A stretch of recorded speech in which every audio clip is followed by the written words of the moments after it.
My name is सूरज रावत। आज मैं UPSC time के माध्यम से आप सभी के साथ अपनी UPSC CAPF AC journey share करना चाहूँगा, जिसमें कि हम बात करेंगे कि मैंने जर्नी कब स्टार्ट करी, क्या रीज़न थे स्टार्ट करने के और क्या-क्या प्रोसेस रही उस दौरान। इसमें हम 2-3 चीज़ें और कवर करेंगे, जिसमें जिसमें ये रहेगा कि मेरे सोर्सेज़ क्या थे और क्या-क्या चैलेंजेज़ आए थे, क्या-क्या प्रोसेसेस थे और उन प्रोसेस को मैंने कैसे इम्प्रूव करा ओवर द टाइम।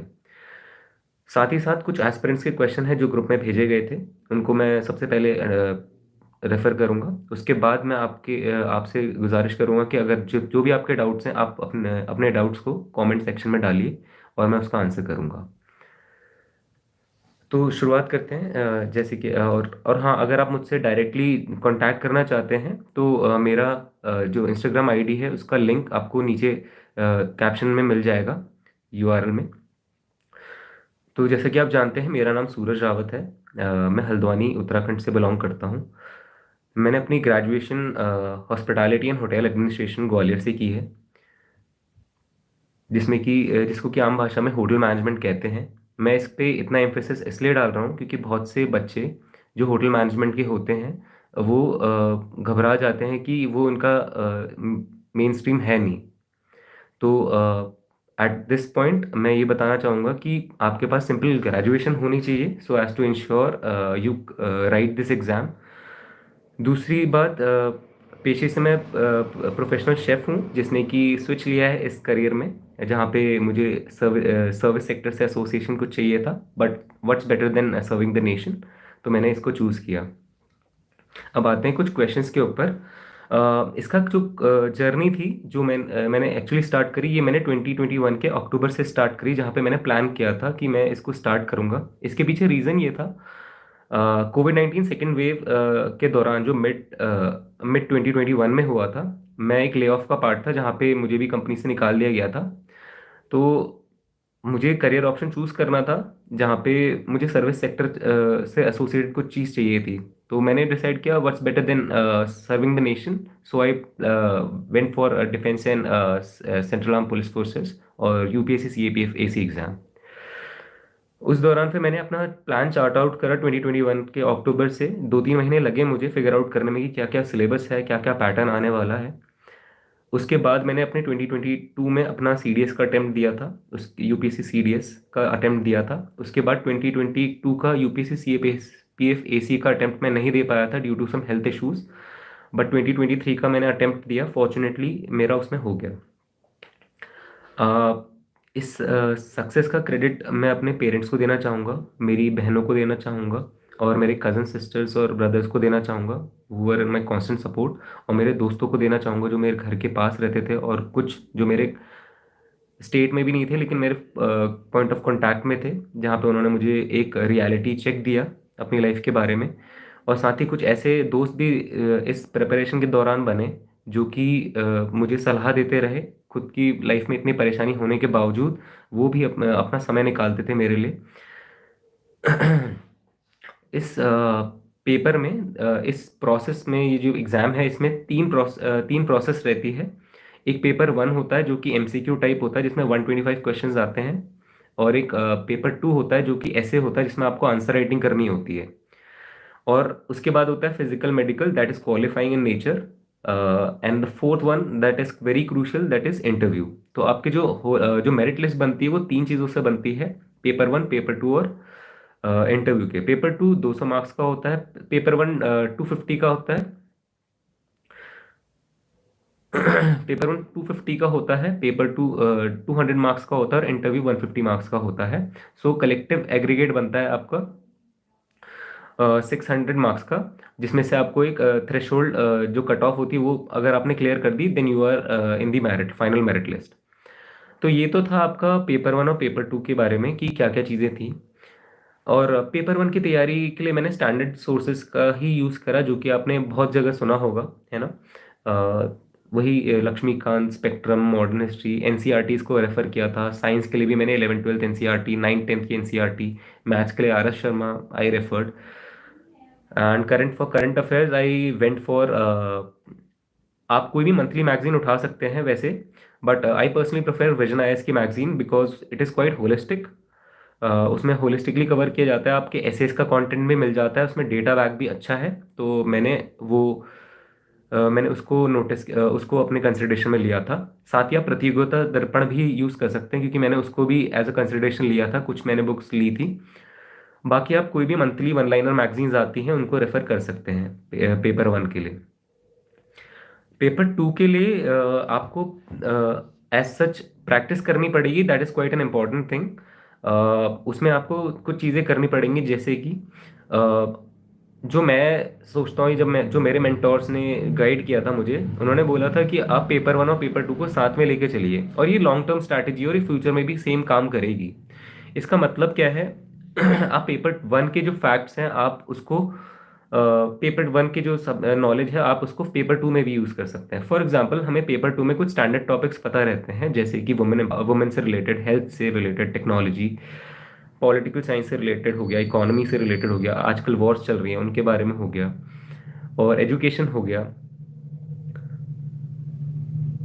उसमें ये रहता है कि अगर आपको कोई out of the box topic मिल गया, फॉर एग्जांपल जैसे मैनुअल स्कैवेंजिंग हो गया, जैसे इंसान से ह्यूमन फीसेस साफ किया करवाया जाता है, तो अगर आपको ये ऐसे में टॉपिक आ गया, how to eliminate manual scavenging, तो उसको कैसे एसोसिएट करेंगे पेपर वन से? जैसे लास्ट ईयर एक स्कीम आई थी, बांदी कूट, एक रोबोट था जो कि साउथ इंडिया के केरला या Tamil Nadu, I am not sure about it, किसी एक स्टेट ने इंट्रोड्यूस किया था टू एलिमिनेट मैनुअल स्कैवेंजिंग। तो आप इसको लिख सकते हैं कि Bandicoot like robotic devices could be use to clean human faeces.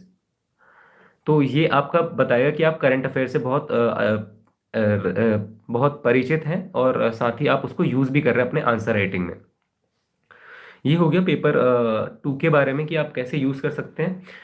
मैं हर ऑल्टरनेट डेज में पेपर टू की प्रैक्टिस करता था, जिसमें कि 2 आंसर मैं टाइमर लगा के लिखता था।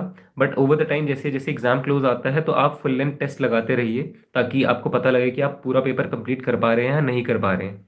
उसमें पेपर टू में आपको एसेज आते हैं, 6 एसेज आते हैं, उसमें से आपको 4 लिखने होते हैं। 2 आर्गुमेंट्स आती हैं, 2 रिपोर्ट्स आती हैं, कॉम्प्रिहेंशन आता है, प्रेसी आता है, और 25 मार्क्स का ग्रामर आता है। So that much you have to cover. Overall 200 marks का होता है पेपर। पेपर टू के लिए आपको बहुत सारी यूट्यूब में वीडियोस मिल जाएंगी, जहाँ पे आपको आंसर राइटिंग एसेस के जीएस मटेरियल मिल जाएंगे। अनलाइक प्रीवियस टाइम, जहाँ पे स्टैंडर्ड टॉपिक्स पूछे जाते थे, वुमेन के बारे में हो गया, इंटरनल सिक्योरिटी हो गया, एक्सटर्नल सिक्योरिटी हो गया, वॉर्स हो गया, इन्फ्लेशन हो गया, इसके बारे में पूछा जाता था। लेकिन 2024 में ट्रेंड देखा गया है कि ये चेंज हो गया थोड़ा, जहाँ पे आपको कोर हिस्ट्री के क्वेश्चन, ट्राइबल अपराइजिंग के बारे में पूछा गया था। सिमिलरली ज्योग्राफी में ट्रॉपिकल रेन फॉरेस्ट के बारे में पूछा गया था। तो आपको मैं ये सजेस्ट करूंगा कि जो भी आप सब्जेक्ट पढ़ रहे हैं उसको आप होलिस्टिकली कवर करें, जहाँ पे आपको सिर्फ बेसिक अंडरस्टैंडिंग नहीं, उसकी इन डेप्थ अंडरस्टैंडिंग हो। आप हर चीज़ को कवर करें, और उसको आप इंट्रोडक्शन हर चीज़ का दें। और हाँ, पेपर टू में जैसे कि एक पैटर्न रहता है ऐसे लिखने का, इंट्रोडक्शन, फिर बॉडी, फिर उसके बाद कंक्लूजन। तो आप ऐसे जाइएगा। सेम आपको हर सब्जेक्ट के बारे में नॉलेज होनी चाहिए। Coming to the next question. Paper one में क्वेश्चंस कुछ अनईजी अनकैनी से भी आते हैं, जो कि आपको कभी भनक नहीं लगती। लेकिन हाँ, कुछ ऐसे बहुत से ऐसे क्वेश्चन रहेंगे जो आपके बुक से ही आते हैं, लाइन बाय लाइन उठा के आते हैं, एनसीईआरटीज फॉर दैट मैटर्स। तो आप उसको रेफर करिए। पेपर टू के लिए आप मंथली विजन आईएएस की मैगजीन पढ़िए, आपको मोरलेस टॉपिक मिल जाएंगे कि हाँ, उससे एसोसिएटेड कुछ टॉपिक आ रहे हैं, जैसे कैपिटल पनिशमेंट है, और भी कुछ चीज़ें हैं। इंटरव्यू में बहुत interview is quite a subjective matter, जहाँ पे आपको कुछ फैक्चुअल क्वेश्चंस भी पूछे जाएंगे, कुछ एनालिटिकल क्वेश्चंस भी पूछे जाएंगे। तो कुछ ऐसे क्वेश्चंस थे जहाँ पे मैं फंसा था, तो मैंने क्लियरली वहाँ पे बोल दिया था कि sorry ma'am, I am not aware about the situation, aware about the question.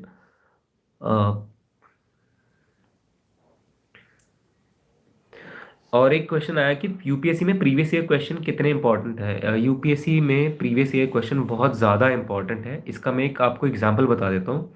2011-12 में एक नियोलिथिक एज का क्वेश्चन आया था, CAPF में और CDS में। उसके जो ऑप्शंस थे वो डायरेक्टली यूज हुए 2023 के एक पेपर में, उससे ही क्वेश्चन बना दिया। तो आप आइडिया लगा लीजिए कि कितने इंपॉर्टेंट है। तो मैं तो यही सजेस्ट करूंगा, प्रीवियस क्वेश्चन जितने हो सके उतने लगाइए, और बार बार लगाइए, और उनके ऑप्शंस को भी पढ़िए, और उन ऑप्शन से भी कुछ ना कुछ इन्फॉर्मेशन आप रिलेट कर सकते हैं, वैल्यू एडिशन कर सकते हैं।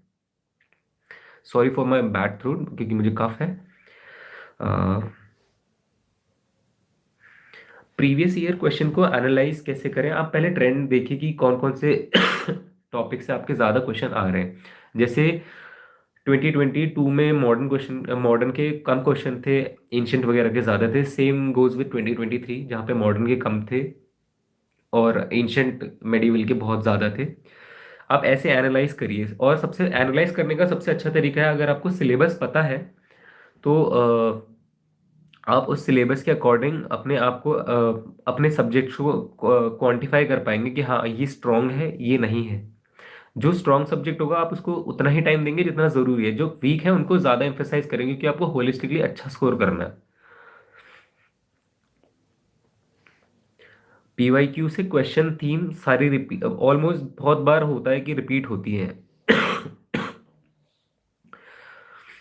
और मेरा इंटरव्यू का जो पैनल था वो IRS सुमन शर्मा मैम का था, जहाँ पे वो बोर्ड काफ़ी कॉर्डियल था। लेकिन एज पर मेरी खुद की स्पेकुलेशन ये थी कि मेरा इंटरव्यू एवरेज गया है, क्योंकि 4 से 5 क्वेश्चनों में मैंने डॉच किया था क्वेश्चन को, और मैंने ये बोला था कि सॉरी मैम और sir, I am not aware about the question, I will surely read on it. तो ये क्वेश्चन क्योंकि वो फैक्चुअल थे, अगर मैं मुझे आता नहीं है तो मैं ब्लफ भी नहीं करना चाहता था, सो आई कंप्लीटली डॉज्ड इट।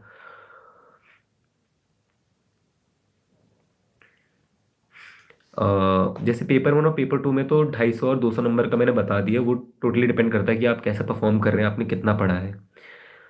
इंटरव्यू का जो मुझे लगता है जो मेजर पोर्शन है वो डैफ है, डिटेल एप्लीकेशन फॉर्म, जहाँ पे आपकी पूरी डिटेल होती है, 5-6 पन्ने का होता है।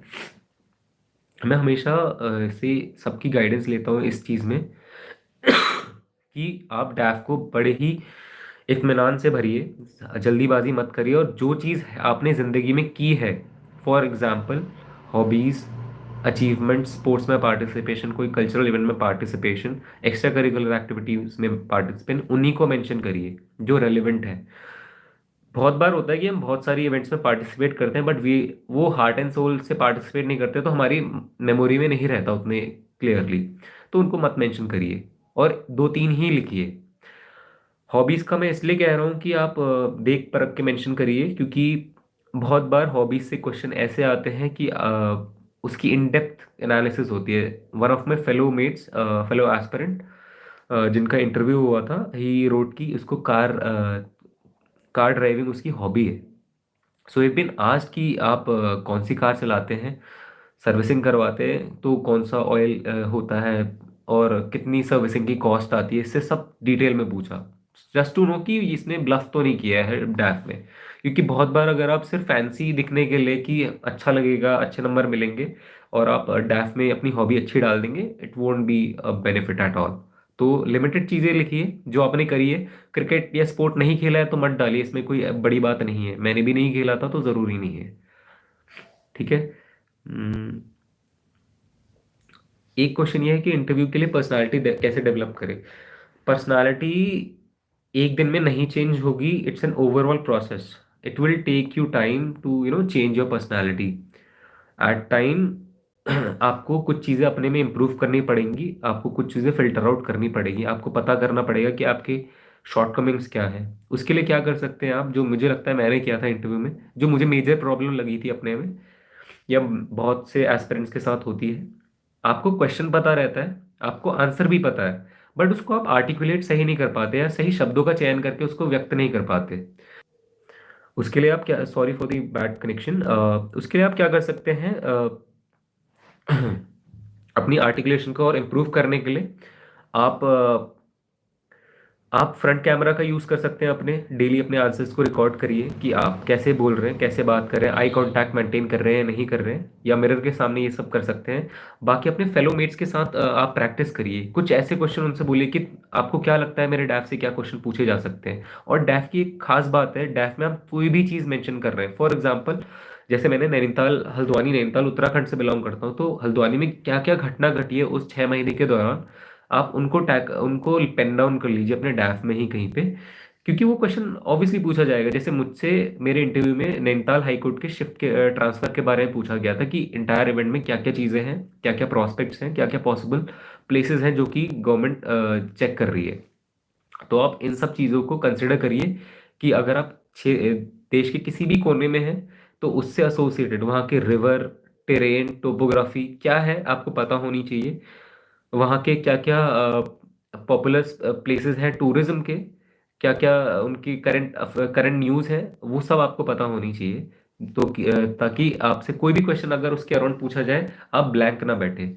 और बहुत बार ऐसा होता है कि हमारे पास एक आध दो पॉइंट ही होते हैं किसी क्वेश्चन के, तो इसका कोई गलत नहीं है। आपके पास एक पॉइंट है या दो पॉइंट है, एटलीस्ट आपके पास कोई पॉइंट है टू आंसर, तो आप उतने ही पॉइंट बोलिए। अगर ज़्यादा सोचने का समय मिले तो सोचिए। और हाँ, जैसे ही क्वेश्चन पूछा जाए तुरंत ही आंसर मत दीजिए, थोड़ा समय लीजिए, 2-3 सेकंड का सोचिए, आंसर को प्लान आउट करिए, फिर उसके बाद बोलिए सही शब्दों का चयन करके। इससे होगा क्या, आपका आंसर भी रेलेवेंट रहेगा, भले ही एक दो पॉइंट बोलेंगे लेकिन वो रेलेवेंट होगा। ठीक है। इंटरव्यू का एक्सपीरियंस जैसे मैंने पहले बोला, काफ़ी कॉर्डियल बोर्ड था, उन्होंने काफ़ी कंफर्टेबल करा था घुसते से ही। फर्स्ट टाइम इंटरव्यू था तो थोड़ा नर्वस था, लेकिन एक्साइटेड भी उतना ही था। बोर्ड काफ़ी कॉर्डियल था, उन्होंने अच्छे से सवाल पूछे, मुझे कंफर्टेबल किया वहाँ पे। कुछ क्वेश्चंस अच्छे थे, कुछ क्वेश्चन काफ़ी टफ थे जो मैंने डॉच कर दिए, और एट द एंड मुझे लगा एवरेज एवरेज था मेरा इंटरव्यू था। इंटरव्यू में मेरा जो मैंने चेक करा था, मेरे से शुरुआत में कुछ फैक्चुअल क्वेश्चंस पूछे गए थे, just to check, just to वो चेक। उसके बाद मुझसे एनालिटिकल क्वेश्चन पूछे थे स्टार्टिंग में, but as the interview moved on मुझसे एनालिटिकल क्वेश्चन ज़्यादा पूछे गए थे, जिसमें पॉलिटी भी थी, इकोनॉमी भी थी, जिसमें टूरिज्म सेक्टर भी था, और उसमें सेंट्रल आर्म पुलिस फोर्स के बारे में भी था, और उसमें पीडीएस स्कीम के बारे में भी था, और जीआई टैक्स के बारे में भी था। ये सब बहुत डाइवर्स था, इंटरव्यू था मेरा। मेरी जो सर्विस प्रोफाइल है सीएपीएफ में as an assistant commandant, it is the company commander who will command over 140 odd mens, जिसमें कि सूबेदार, sub inspector, inspector, sub inspector, ASI, head constable, constable and सिपाहीज विल कम अंडर मी। जहाँ पे आपका काम लीडरशिप का होगा। It would be based on your commands, it would be based on, आपको कॉम्बैट का भी एक्सपीरियंस मिलेगा, लीडरशिप का भी एक्सपीरियंस मिलेगा, इन अ लॉन्गर रन आपको एडमिनिस्ट्रेशन का भी या मैनेजमेंट का भी आपको एक्सपीरियंस मिलेगा। तो मैं इसे डायनामिक प्रोफाइल समझता हूँ, जो कि मुझे लगता है कि मेरे लिए बेस्ट सूटेबल है, और मैं इसके लिए तत्पर हूँ। इनका जो रिस्पॉन्सिबिलिटी होती है सीएपीएफ की, सेंट्रल आर्म पुलिस फोर्सेस की, ये रहती है कि इंटरनल सिक्योरिटी को इंश्योर करना, जैसे नक्सल एरियाज में हो गया, स्टेट पुलिस के साथ कोऑर्डिनेट करना, so as to ensure law and order in the area. Border guarding forces होती हैं, डिजास्टर रिलीफ फोर्सेस होती हैं, और एनएसजी कमांडोज भी होती हैं। सो बहुत डाइवर्स सा रोल होता है इनका। That's why I opted for this.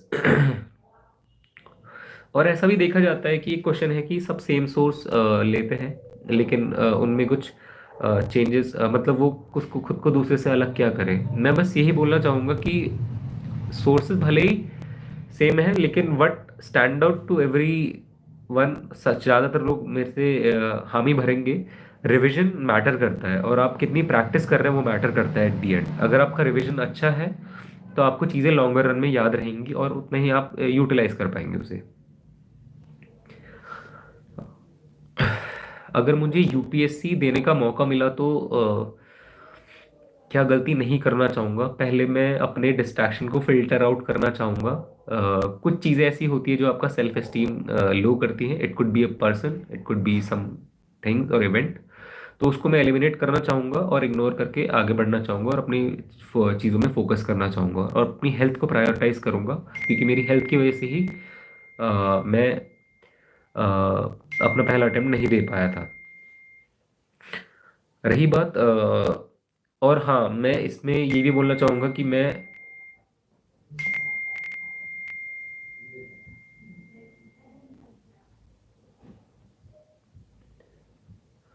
ये भी बोलना चाहूँगा कि इसमें मैं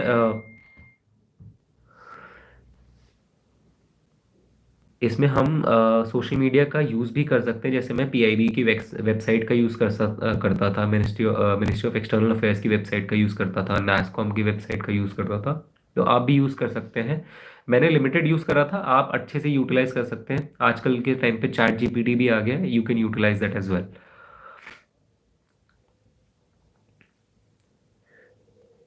यूपीएससी इस एग्ज़ाम को सिलेक्ट करने का मेरा रीज़न, जैसे मैंने बताया, ये बहुत डायनामिक प्रोफाइल है। आपको लीडरशिप मिलती है, क्योंकि लीडरशिप आपकी कॉम्बैट में ही मिलती है, और एडमिनिस्ट्रेशन भी मिलता है। आपको होलिस्टिक ग्रोथ मिलती है इसमें। तो मैंने इसलिए चूज़ करा इसे। सिलेबस समझने की, सिलेबस को रोज़ जिस चीज़ को देखेंगे आप वैसे ही बन जाएंगे, और आपको वैसा याद हो जाएगा। ऐसी कोई बड़ी बात नहीं है। सिलेबस को एनालाइज करने का तरीका ये है कि सिलेबस में कुछ टॉपिक्स होंगे कि हिस्ट्री में ये टॉपिक आएगा, तो आपके पास जो हिस्ट्री की बुक है उसके कंटेंट में जाइए, क्या क्या टॉपिक दिए हैं उसके साथ टिक मार्क करिए कि ये टॉपिक आ रहे हैं, ये इंपॉर्टेंट टॉपिक है। सिलेबस के बाद अगर आप जो चीज़ जाएंगे वो होगा पीवाईक्यू। लास्ट 10-12 साल के पीवाईक्यूज निकाली, सबके ऊपर आप वर्क करिए, देखिए कि क्या क्या पैटर्न में आ रहा है, मॉडर्न हिस्ट्री कितनी आ रही है, एंशियंट में कितना वेटेज है। Over the time last 2-3 years में विजयनगर, चोला, चेरा, पांड्यास का फोकस ज़्यादा बढ़ा है यूपीएससी का। तो उस पर कैसे एनालाइज करें या उसको स्ट्रॉन्ग करिए। तो आप ऐसे इसको ऐसे समझिए कि आपको एनालाइज करना है कि क्या चीज़ आगे आने वाले टाइम पे आएगी, और मुझे किस पे ज़्यादा फोकस बढ़ाना है ताकि मैं मैक्सिमम मार्क्स अटेन कर पाऊँ। और एक ने क्वेश्चन भेजा है कि खुद के नोट्स बनाए या दूसरों के नोट्स पढ़े। सी, ये बहुत सब्जेक्टिव है। आप दूसरों के नोट्स बनाए पढ़ भी सकते हैं, नहीं भी पढ़ सकते हैं, खुद के नोट्स भी पढ़ाए। मैंने पर्सनली खुद के नोट्स बनाए थे, जिसमें कि मुझे बेनिफिट ये मिला कि मेरा जो रिवीजन शायद 5-6 दिन ले सकता था, वो 3 या 4 दिन लेता था रिवीजन। और वो बहुत क्रिस्प होते हैं नोट्स, और उसमें मैं वैल्यू एडिशन इजीली कर पाता। जैसे कोई करंट का इवेंट हो गया हिस्ट्री से रिलेटेड, तो मैं वहाँ पिन कर देता था। कोई पॉलिटी से रिलेटेड कोई इवेंट है उसको मैं पिन कर देता था। फॉर एग्जाम्पल, जैसे मैंने पेपर 2 के लिए भी नोट्स बनाए थे, उसमें जैसे कुछ नए टर्म्स आते हैं, जैसे आजकल आ रहा है रिव्यू बॉम्बिंग, इंजंक्शन। तो ऐसे टर्म्स को आप डाल दीजिए वहाँ पे, है ना। वैल्यू एडिशन करेंगे तो उससे आपका पॉइंट, आपका माइंडसेट भी उसको ग्रैब करेगा, और लॉन्गर रन में आप उसको याद कर पाएंगे। नोट्स भी देखो, मैंने टेक्स्ट बुक पहले पढ़े थे 2-3 बार, उसके बाद मैंने उससे नोट्स बनाए थे, उसके बाद मैंने सिर्फ नोट्स पढ़े थे। तो आप भी यही कर सकते हैं, या आपका जो भी मन करे, जो आपके लिए वर्क करे, आप वो करिए। वैल्यू एडिशन कैसे करें, जो भी आप अखबार में पढ़ रहे हैं, द हिंदू वगैरह में, या पीआईबी में, या इंडियन एक्सप्रेस में, आप उसके डेली में कुछ आर्टिकल्स आते हैं, इकोनॉमी से हो गया, ज्योग्राफी हो गया, पॉलिटी हो गया, हिस्ट्री से रिलेटेड। आप उसको पिन डाउन कर लीजिए कि क्वेश्चन अल्टीमेटली करंट से बनेंगे। अगर कोई हिस्ट्री का भी बन रहा है तो करंट से ही आएगा एसोसिएट करके।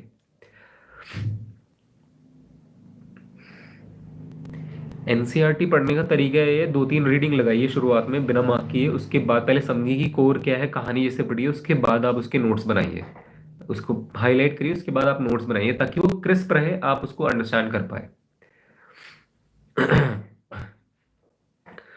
यूपीएससी की तैयारी आप कब से स्टार्ट करनी चाहिए? सी, ये सब्जेक्टिव है। कुछ लोगों को उनकी ग्रेजुएशन के दौरान ही पता लग जाता है कि उन्हें यूपीएससी की तैयारी करनी चाहिए, किन्हीं को स्कूल के दौरान ही पता चल जाता है, किसी को ग्रेजुएशन के बाद पता चलता है जैसे मुझे, किसी को अपनी जॉब करने के बाद पता चलता है।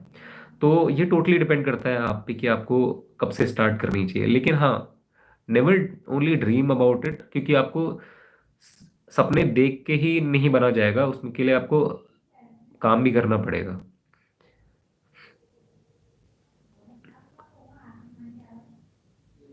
यूपीएससी की तैयारी के लिए 1 ईयर के करंट अफेयर सफिशिएंट है, मोर देन सफिशिएंट है। और मैंने भी उतने ही करे थे। और अगर आप वन लाइनर की बोले तो लास्ट 6 मंथ की भी सफिशिएंट है for this exam. UPSC is one of the most important thing for UPSC preparation, जहाँ पे आपको कोई भी इंग्लिश न्यूज़पेपर पढ़ सकते हैं, है ना। मैंने इंग्लिश ही पढ़ा था, जो कि द हिंदू था।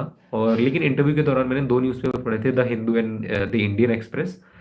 उसमें आपको पहले के बाद जो लोकल पॉलिटिक्स है उसको इग्नोर करना पड़ेगा, आपको एडिटोरियल के पेज पढ़ने पड़ेंगे, इकोनॉमी का पेज पढ़ना पड़ेगा कुछ। जैसे नेशनल पार्क्स के बारे में आता है, आप उनको मेंशन करिए, उसके बारे में पढ़िए, क्योंकि ज्योग्राफी में ऑफ कोर्स वही आना है। स्पोर्ट्स का सेक्शन आप पढ़ सकते हैं, रिलेवेंट स्पोर्ट्स का सेक्शन। और जो चीज़ रेलेवेंट फिगर आउट करे वो सिलेबस से ही आप एसोसिएट कर पाएंगे, सिलेबस पीवाईक्यू से कैसे क्वेश्चन आ रहे हैं, न्यूज़पेपर में ऐसा क्वेश्चन दिया है, आईएनएस अरिहंत के बारे में आया है या कलवारी क्लास कोई सबमरीन्स के बारे में आया है, मेंशन करिए, उठाइए वहां से लिख दीजिए, आएगा। मैं आपके सभी डाउट्स को एंड में लूंगा, एंड में मैं आंसर करूंगा। यूपीएससी के लिए जैसे मैंने बताया, मैंने मैगजीन विजन आईएएस की मैगजीन पढ़ी थी। उसमें स्टार्टिंग में कंटेंट आता है, आप कंटेंट में देख सकते हैं कौन कौन सा रेलेवेंट टॉपिक है, और लास्ट में उसमें हिस्टोरिकल जो फिगर्स होते हैं उनके बारे में डिटेल दी जाती है कि पर्सनालिटी टाइप। प्रीलिम्स के लिए ज़रूरी नहीं है, आप उसमें से टॉपिक देखिए, ट्राइबल मूवमेंट्स वगैरह, या डेली में साइंस एंड टेक के टॉपिक आगे आएंगे, इन्वायरमेंट के टॉपिक आएंगे, कॉप 26, 27, 28, 29 के बारे में आएगा, आप उनके बारे में पढ़िए। साइबर सिक्योरिटी के बारे में आएगा, उसके बारे में पढ़िए। और विजन आईएएस की मैगजीन में एक चीज़ और रेलिवेंट है कि वहाँ पे वन लाइनर्स का भी एक पोर्शन होता है, 1-1.5 पेज का, आप उसे रेफर कर सकते हो, वो मंथली आता है, वो भी आपको हेल्प कर सकता है। यूपीएससी में कोचिंग इंपॉर्टेंट है भी और नहीं भी, अगर आपको लगता है आपकी गाइडेंस की ज़रूरत है आप करिए, इसमें शर्माने की ज़रूरत बिल्कुल भी नहीं है। अगर आपको ज़रूरत है कि पेपर आपको निकालना है और तो अगर जो आपके लिए ज़रूरी पड़ता है आप करिए। टेस्ट सीरीज कितनी इंपॉर्टेंट है? टेस्ट सीरीज बहुत इंपॉर्टेंट मेरे हिसाब से, आप सबको आंसर राइटिंग या टेस्ट सीरीज लेनी चाहिए, कहीं से भी लीजिए आप। टेस्ट सीरीज को आप कभी भी ज्वाइन कर लीजिए, ऐसा कुछ नहीं, लेकिन एग्जाम से 4-5 महीने पहले ज्वाइन कर लीजिए ज़रूर से, ताकि आपको पता लगे कि आप कहाँ स्टैंड कर रहे हैं। अगर कोई इम्प्रूवमेंट का ग्राउंड है तो आपको पता लग जाए कि हाँ यहाँ पे मैं इम्प्रूव कर सकता हूँ और यहाँ पे नहीं, यहाँ पे और अच्छा मार्क्स को गेन किया जा सकता है। डेली कितने घंटे, ये मैं नहीं बता पाऊंगा क्योंकि मैं इसके अलावा आरबीआई ग्रेड बी की भी तैयारी कर रहा था, तो मुझे पता नहीं रहता था कि टाइम का, क्योंकि आरबीआई ग्रेड बी भी एक एग्ज़ाम है जहाँ पे मैं इंटरव्यू तक गया हूँ, and I have written mains as well. तो आप ये डेली घंटे वाला तो आंसर नहीं कर पाऊंगा मैं। यूपीएससी की प्रिपरेशन के दौरान मोटिवेशन कैसे रखें? सी मोटिवेशन जैसी कोई चीज़ नहीं होती, अगर आपको कुछ बनना है, आपने सोचा है, क्लैरिटी लाइए क्यों करिए स्टार्ट तैयारी, बस उसके बारे में सोचिए, अपने को डिसिप्लिन बनाइए, there is nothing like motivation at all. और अपने यूपीएससी के मीडियम को कैसे चूज़ करें? जैसे मैं इंग्लिश मीडियम से हूँ तो मैंने इंग्लिश में ही एसेज लिखे थे, जैसे मेरे कुछ दोस्त हैं उन्होंने हिंदी में आंसर लिखे थे एसेज, तो उन्होंने, क्योंकि वो हिंदी मीडियम से थे, और they have scored pretty well. UPSC, to be honest मैंने यूपीएससी के दौरान 2 सोशल मीडिया यूज़ कर रहा था, मतलब 3 कर रहा था, एक तो गूगल हो गया, एक यूट्यूब हो गया और एक टेलीग्राम हो गया, ताकि मैं रिलेवेंट सोर्सेज को यूटिलाइज कर पाऊँ वहाँ से। आप तैयारी ऑनलाइन ऑफलाइन किसी भी तरीके से कर सकते हैं, मैंने तो ऑनलाइन ही करी है, घर से ही करी है थोड़ी बहुत, जहाँ पे यूट्यूब में मिल गया। तो अगर आपको ऑफलाइन करना है आप ऑफलाइन जाइए, मेरे कुछ दोस्त हैं जिन्होंने ऑफलाइन करी है and they have scored and they have done extremely well. Delhi जाना ज़रूरी नहीं है यूपीएससी की तैयारी के लिए। और हाँ, मैप समझ नहीं आते, मैप के लिए आप एक काम करिए, अपने घर में कोई भी स्टडी टेबल है, कहाँ जहाँ पे भी आप पढ़ते हैं लाइब्रेरी वगैरह में, वर्ल्ड मैप चिपका लीजिए। अपने पास जो भी ज्योग्राफी की बुक है, नोट्स है, वहाँ पे आप अपने पास क्लीन मैप्स ले जाइए, जो पॉलिटिकल मैप्स होते हैं ना, वो ले जाइए आप। उन पे पिन पॉइंट मार्कर्स लगाइए, ट्रॉपिक ऑफ कैंसर कहाँ से पास कर रही है, प्राइम मेरिडियन कहाँ से पास कर रही है, विजुलाइज करिए वर्ल्ड मैप में। वर्ल्ड मैप को सही करने का तरीका ये है कि आप विजुलाइज करिए कि हाँ यहाँ पे केन्या है, मोजाम्बिक है, तंजानिया है, मेडागास्कर है, ऐसे आप विजुलाइज करेंगे तो आपको ईजी पड़ेगा एग्जाम में अगर कोई मैपिंग का क्वेश्चन आएगा। And the moment you start doing it और आप प्रैक्टिस करेंगे 10-15 मिनट डेली, आपको लगेगा कि हाँ आपको सारे मैप याद हो रहे हैं, प्लेसेस भी याद हो रही है along with the capital and other stuff. Plan B रखना चाहिए, सी मैंने प्लान बी रखा था क्योंकि मेरे लिए ज़रूरी था। अगर आप financially well to do family से हैं या आपका करियर प्रोस्पेक्ट अच्छा है तो आप मत रखिए, लेकिन मुझे लगता है जो प्लान बी रखना ज़रूरी है, और आपके पास है तो बहुत बेहतर है। और अगर आप फाइनेंशियली साउंड है तो मत रखिए, आप एक ही पे फोकस करिए। रिवीजन कैसे करें? पहले आप सिलेबस कंप्लीट करिए 2-3 बार कंप्लीट, उसके बाद आप रिवीजन मोड में जाइए, ताकि 4-5 दिन में आप पूरा जो 4-5 सब्जेक्ट है वो कवर कर लें। सिंगल डे दीजिए, मल्टीपल रीडिंग्स दीजिए, रिवीजन होते जाएगा। और रिवीजन जितना ज़्यादा हो सके उतना करिए, मल्टीपल टाइम्स करिए। 2-3 बार के ऊपर डिपेंड मत करिए, जितने बार हो सके उतने बार रिवीजन करिए। पढ़ा हुआ याद रखने का ओनली तरीका इज रिवीजन। डिस्ट्रैक्शन से कैसे बचें? डिस्ट्रैक्शन का फिल्टर आउट करिए। क्या क्या डिस्ट्रैक्शन है? मेरे लिए डिस्ट्रैक्शन सोशल मीडिया था, इंस्टाग्राम था, व्हाट्सएप था। तो मैंने फिल्टर आउट कर दिया। आई जस्ट मैंने वहाँ से हटा दिया अपने आप को। कभी कभार few individuals are also distraction, तो अपने आप को वहाँ से भी आउट किया। I plan out my way. अगर आपको कुछ बनना है, डिस्ट्रैक्शन को एलिमिनेट करना पड़ेगा, उसके लिए चाहे कुछ भी करना पड़े। और मेजरली मुझे लगता है कि डिस्ट्रैक्शन मेरे लिए तो यही था, social media, for example Instagram और व्हाट्सएप। पढ़ाई में मन कैसे लगाएं? शुरुआत में 1-2 घंटे जितना पढ़ रहे पढ़िए, उसको ग्रेजुअली इंक्रीज करिए। और धीरे धीरे अपना सर्कल अच्छा इंप्रूव करिए, जहाँ पे आप क्वेश्चन को डिस्कस कर रहे हैं और रेलिवेंट टॉपिक के ऊपर चर्चा हो रही है। और अंत में यही कहना चाहूँगा, मेरी तरफ से एक टिप रहेगी। आपकी लाइफ में कुछ ऐसे लोग आएंगे जो कि आपका सेल्फ एस्टीम या मोरल लो करेंगे, या आपकी लाइफ में कुछ ऐसे इवेंट्स घटेंगे जो कि आपको शैटर कर सकते हैं। व्हाट मैटर्स इज, उनको इग्नोर करना सीखिए, उनको अवॉइड करना सीखिए। जो डिस्ट्रैक्शन है उनको फिल्टर आउट करिए। आपके पास कोई और चांस नहीं है। और डिस्टेंस करिए ऐसे लोगों से, और क्लोजनेस बढ़ाइए ऐसे लाइक माइंडेड इंडिविजुअल से जिनका माइंडसेट अच्छा है and they are for the growth. मैंने तो यही किया था, and fortunately I am still along with them. जैसे कि, और हाँ, एक कंट्रोल द कंट्रोलेबल्स। आप कोई और सिचुएशन को कंट्रोल नहीं कर सकते, सर्कमस्टांसेस को, but what you can control is your own thought, idea and your discipline. So work on it. Now I will take the questions from the comments. One of the question says, CSAT की तैयारी कैसे करें? सी maths और reasoning के ऊपर काम करिए, you will be through the process. और किसी के पास कोई क्वेरीज या क्वेश्चंस हैं तो आप कमेंट कर सकते हैं।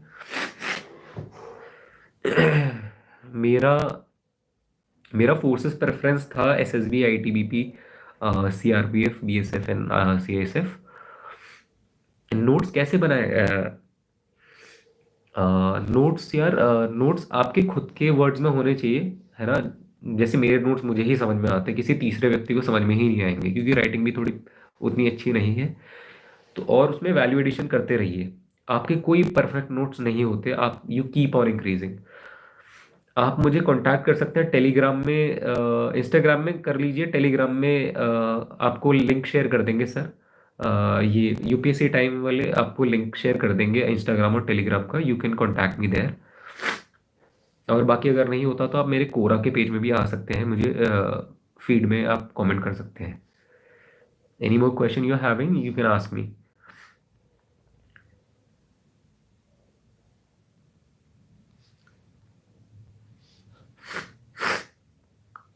ल्यूसेंट को कैसे पढ़ें? ल्यूसेंट को आप ल्यूसेंट को देखो, ल्यूसेंट ना काफ़ी कॉम्प्रिहेंसिव किताब है। उसमें सब्जेक्ट काफ़ी सेलेक्टिव पढ़ना, साइंस वगैरह पढ़ सकते हैं, हिस्ट्री पढ़ सकते हैं, जो उससे वन लाइनर होते हैं आप उनको पढ़िए, उससे मोरलेस आपका काम बन जाएगा। और एनवायरनमेंट के टॉपिक पढ़ सकते हैं, वो डायरेक्टली आ जाते हैं, तो आप वो पढ़ सकते हैं ल्यूसेंट से। और सी ए पी एफ का जैसे मैंने बताया कि डायनामिक प्रोफाइल है इसमें, लीडरशिप मिलती है, कॉम्बैट मिलता है, थ्रिल है इसमें, and you get to get the management and administration का भी आपको काफ़ी वर्क मिलता है। So it is a holistic profile. Lucent is one of the books for good for state PCS. Instagram ID आप ये यूआरएल में जा सकते हैं, ये नीचे कैप्शन में मेंशन कर देंगे, यूपीएससी टाइम बायो में। आप वहाँ से आप मुझसे डायरेक्टली कांटेक्ट कर सकते हैं। इंटरव्यू एक्सपीरियंस, जैसे कि मैंने बताया, नर्वस और एक्साइटेड दोनों था। बोर्ड में कुछ क्वेश्चन शुरुआत से आते से ही पूछा कि होटल मैनेजमेंट के बाद अचानक से ये क्यों किया। तो ये एक नॉर्मल सा क्वेश्चन होता है, क्योंकि पूरे बोर्ड में शायद मुझे ये लगा कि मैं ही इकलौता होटल मैनेजमेंट वाला हूँ। तो हाँ, इसके ऊपर चर्चा हुई। उसके बाद उन्होंने जीआई टैग के बारे में, पीडीएस स्कीम के बारे में, इनफैक्ट एक क्वेश्चन था, उन्होंने मुझसे पूछा था ginger tea, ginger tea for you through ये श्योरली आई विल। उन्होंने एक क्वेश्चन पूछा था कि मुझसे जीआई टैग मैक्सिमम किस प्रोडक्ट को मिले हैं इन दी वर्ल्ड। तो मुझे नहीं पता था, ये काफ़ी फैक्चुअल क्वेश्चन था। आई रियलाइज, तो मैंने इसको डॉज करा और मैंने मैम ने बोला कि तुक्का लगाओ। तो मैंने तुक्का लगाया कि it should be some beverage. Ma'am ने बोला कि ये तो काफ़ी ब्रॉड है, ये तो काफ़ी ब्रॉड है, बी क्वाइट स्पेसिफिक। तो मैंने बोला ma'am it should be some tea. तो मैम ने बोला वो गलत है। तो ये भी रहा था मोमेंट कि हाँ हम, there was a slight laugh in between. और ये होना भी चाहिए इंटरव्यू में, थोड़ा लाइवली बनाना चाहिए इंटरव्यू को ताकि वो लॉन्ग रन में अच्छा आपको impact they. And in the interview I would highly suggest be polite and be humble. Never consider your academics कि आपने एकेडमिक्स में कुछ उखाड़ा है। आपकी जो ग्रेजुएशन है, आपने सामने वाला बंदा जो इंटरव्यू ले रहा है वो आपसे एक्सपीरियंस में और बहुत सी चीज़ों में बड़ा है, तो उसका मान रखिए। पोलाइट रहिए, हम्बल रहिए आंसर देने में। डैफ डैफ बनाना कैसे चाहिए? डैफ के लिए पहले तो कुछ पर्सनल इंफॉर्मेशन होती है, उनको सही से भरिए। बाकी हॉबीज़ हो गया, अ, आपकी अचीवमेंट्स हो गई, एक्स्ट्रा करिकुलर एक्टिविटी हो गया, स्पोर्ट्स हो गया, उस पर आप वर्क करिए, आपको शोली आइडिया मिलेगा उसके ऊपर। बस वो रेलिवेंट इन्फॉर्मेशन डाली जो आपने की है। वन ऑफ माई फेलोमेट्स उसने 6-7 हॉबी डाल दी थी, तो वहाँ पे वो कंफ्यूज हो गया था कि कैसी चीज़ें थी। मॉक इंटरव्यू, मुझे लगा, मॉक इंटरव्यू जो मैंने दृष्टि वगैरह में दिए थे और भी 2-3 जगह दिए थे, वो काफ़ी मतलब लग्जूरियस से लगे। मतलब वह एग्जैक्टली सेम नहीं था वहाँ पे जैसे मैं दृष्टि में गया था। दो क्वेश्चन कुछ एक आध दो रेलेवेंट थे जो पूछे गए थे, बट यस, जैसे डिस्टेंस जो होती है वो एक राउंड टेबल होती है जहाँ पे बहुत क्लोज विसिनिटी में बैठे होते हैं और काफ़ी लाइवली इंटरेक्शन होता है, हंसी मजाक होता है, आपसे एक नॉर्मल कॉन्वर्जेशन करते हैं, ना कि आपको इंटरव्यू में पूछा जाता है। ऐसे इंटरव्यू की तरह नहीं लेते, it's more like a conversation, one on one conversation. तो मुझे ये डिफरेंस लगा कि मॉक इंटरव्यू और इसमें, क्योंकि वहाँ पे डिस्टेंस काफ़ी थी मॉक इंटरव्यू में। So if I am setting here 10 to 12 step, 12 step ahead interviews थे। हर क्वेश्चन को एटलीस्ट 2-3 सेकंड रुकिए। अगर आपको आंसर आता है तो सोचिए उसके बारे में। मेजरली एक आध पॉइंट तो आ ही जाते हैं दिमाग में कि हाँ ये पॉइंट से रिलेवेंट है, ये बोल दूंगा। तो आप 2-3 सेकंड का टाइम लीजिए, जो आपको पॉइंट आ रहा है दिमाग में उसको बोलिए, अच्छे से आर्टिकुलेट करके। Language shouldn't be a barrier, आप इंग्लिश हिंदी कुछ भी यूज कर सकते हैं, but once you have started in English, start in English. Once you have started in Hindi, continue with Hindi.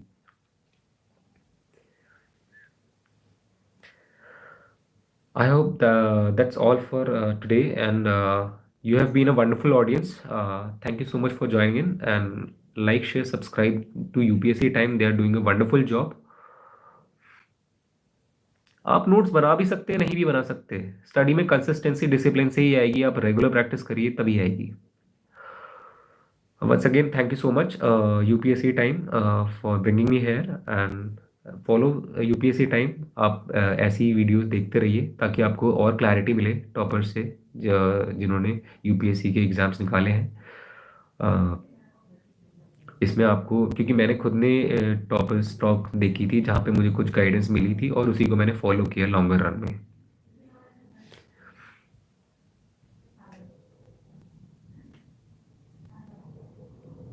Thank you so much.